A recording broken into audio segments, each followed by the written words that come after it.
बहुत समय पहले की बात है। एक गांव में 3 ठग रहा करते थे, रामू, भोला और घसीटा। वे कोई साधारण ठग नहीं थे, बल्कि वे बहुत ही शातिर ठग थे। उनके गांव में कोई भी ऐसा आदमी नहीं था जिसे उन्होंने ठगा ना हो। सभी गांव वाले उन तीनों से बहुत ही परेशान थे। लगभग गांव के हर आदमी को उन ठगों ने अपने जाल में फंसा रखा था। और तो और आसपास के गांव के लोगों को भी उन तीनों ने कभी नहीं छोड़ा। अब तो आसपास के गांव और उनके अपने गांव के सभी लोगों को ये पता चल चुका था कि ये तीनों बहुत ही बड़े ठग हैं और अपनी ठग विद्या के नए नए तरीके आजमाकर ये लोगों को ठगते ही रहते हैं। इसीलिए उस गांव के लोग और आसपास के गांव के लोग उन सभी से सावधान रहते थे।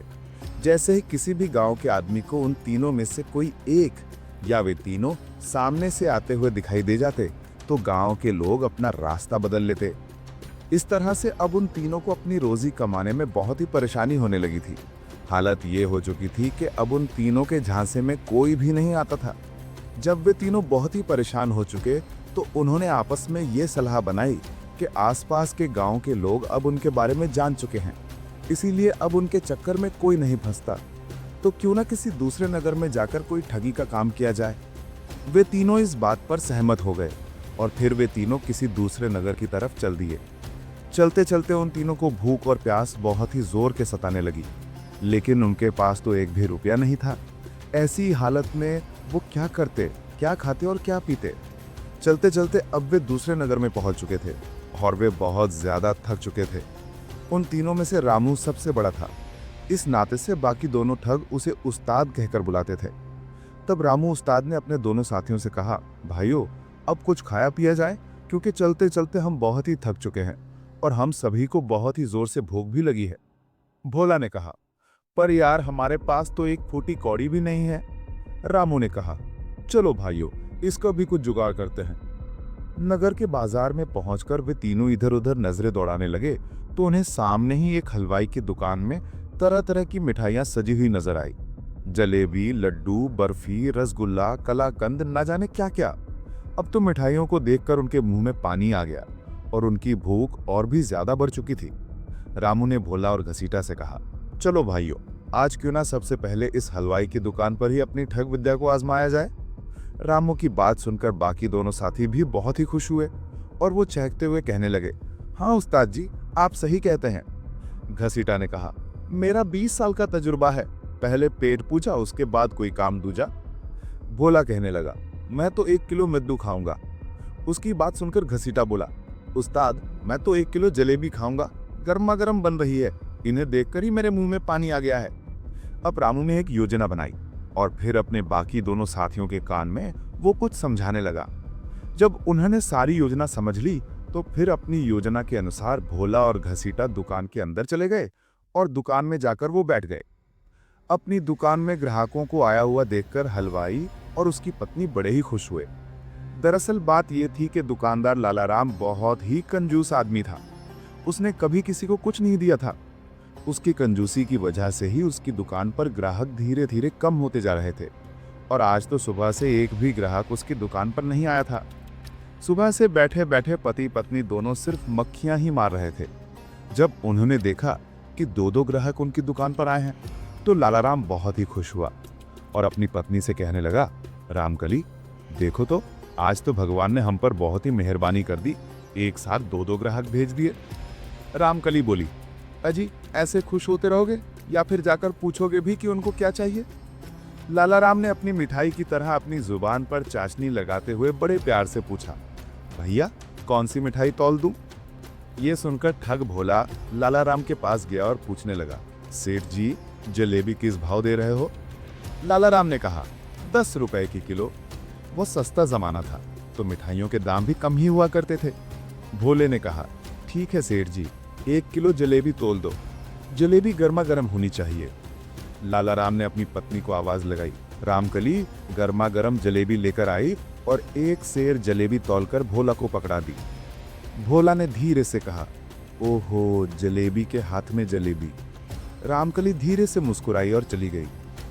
भोला वहीं पर बैठकर जलेबियां खाने लगा। भोला को जलेबी खाता हुआ देखकर थोड़ी ही देर के बाद घसीटा भी उठकर लाला के पास जा पहुंचा और कहने लगा, सेठ जी, देसी घी के लड्डू किस भाव दिए? लाला ने कहा, 10 रुपए की किलो। घसीटा बोला, ठीक है सेठ जी, 1 किलो देसी घी के लड्डू तोल दीजिए। लाला ने लड्डू तौलकर घसीटा को दिए। घसीटा भी वहीं पर बैठकर लड्डू खाने लगा। एक लड्डू खाते ही घसीटा बोला, वाह सेठ जी, लड्डू तो स्वादिष्ट है। मैंने अपने 20 साल के तजुर्बे में ऐसे स्वादिष्ट लड्डू कभी नहीं खाए। दो ग्राहकों को मिठाइयाँ खाते हुए देखकर लाला अपनी पत्नी से कहने लगा, रामकली, देखो, आज का दिन तो बहुत ही अच्छा शुरू हुआ है। कल तो हमारे पास मिठाई लेने के लिए कोई भी नहीं आ रहा था और आज 1-1 किलो मिठाइयाँ बिक गई हैं। रामकली कहने लगी, अरे, अब क्या अपनी दुकान को खुद ही नजर लगाओगे? थोड़ी देर के बाद भोला जलेबी खत्म कर बोला, वाह सेठ जी, जलेबी तो एक ही नंबर स्वादिष्ट है। शायद आपकी पत्नी रामकली ने बनाया होगा। और फिर हाथ झाड़े, मूंछों को ताव दिया और दुकान से बाहर जाने लगा कि तभी लाला राम ने उसे आवाज लगाई, अरे भैया, जलेबी के पैसे तो देते जाओ। भोला कहने लगा, सेठ जी, मैंने तो आते ही तुम्हें 10 रुपए पकड़ा दिए थे, जब आपने भाव बताया था उसी समय। सेठ कहने लगा, नहीं भाई, तुमने मुझे एक भी पैसा नहीं दिया। शायद आपसे भूल हो रही है। जल्दी से मेरे पैसे मुझे दे दो। अब तो दोनों में बहस होने लगी थी। भोला कहने लगा कि उसने 10 रुपए लाला सेठ को दे दिए, जबकि लाला सेठ का कहना था कि मुझे एक भी पैसा नहीं मिला। इसी बीच घसीटा ने जोर से आवाज लगाकर कहा, सेठ जी, दोनों के झगड़े में मेरे पैसों को भूल मत जाना। मैंने तो आते ही आपको 50 रुपए दे दिए थे। 10 रुपए के लड्डू लो गए, अब बाकी के 40 रुपए बकाया है। लाला सेठ ये सुना तो उसके चेहरे का रंग उड़ गया। सोचने लगा, अब ये दूसरा भी मुझे ठगने के लिए आ गया है। एक तो पहले ही इस आदमी ने मुझे पैसे नहीं दिए और अब दूसरा बोल रहा है कि उसने मुझे 50 रुपए दे दिए हैं। लाला सेठ ने अपने गल्ले में झांकते हुए देखा कि उसमें एक भी पैसा नहीं था। उसने भोला से कहा, भाई, तुमने मुझे एक भी पैसा नहीं दिया। एक भी नोट मेरे गले में नहीं है। उसकी बात सुनकर घसीटा भड़क उठा और बोला, सेठ जी, तुमने इसके पैसे तो मार ही लिए, अब मेरे पैसे भी मारने की कोशिश कर रहे हो। मैं किसी भी कीमत पर अपने पैसे छोड़ने वाला नहीं हूं। अपने बाकी के 40 रुपए मैं तुमसे लेकर ही जाऊंगा। अब तो भोला और घसीटा दोनों ही लालाराम हलवाई से लड़ रहे थे।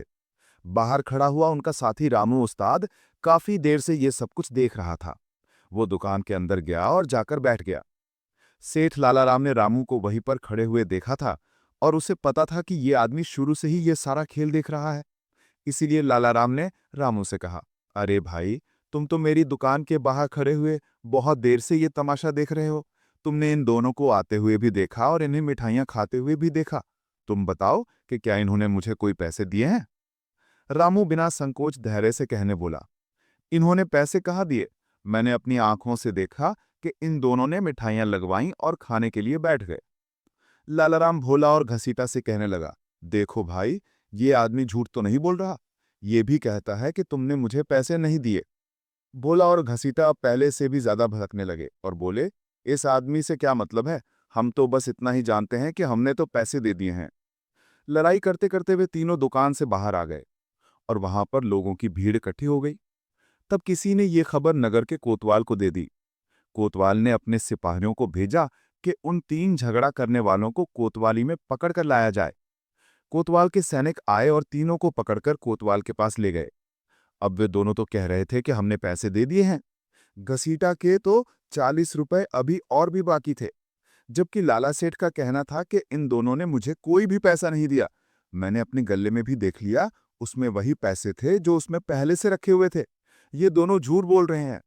सारी बातें सुनने के बाद कोतवाल कहने लगा, लाला राम, क्या तुम्हारे पास कोई गवाह है जो इस बात को बता सके कि इन दोनों ने तुम्हें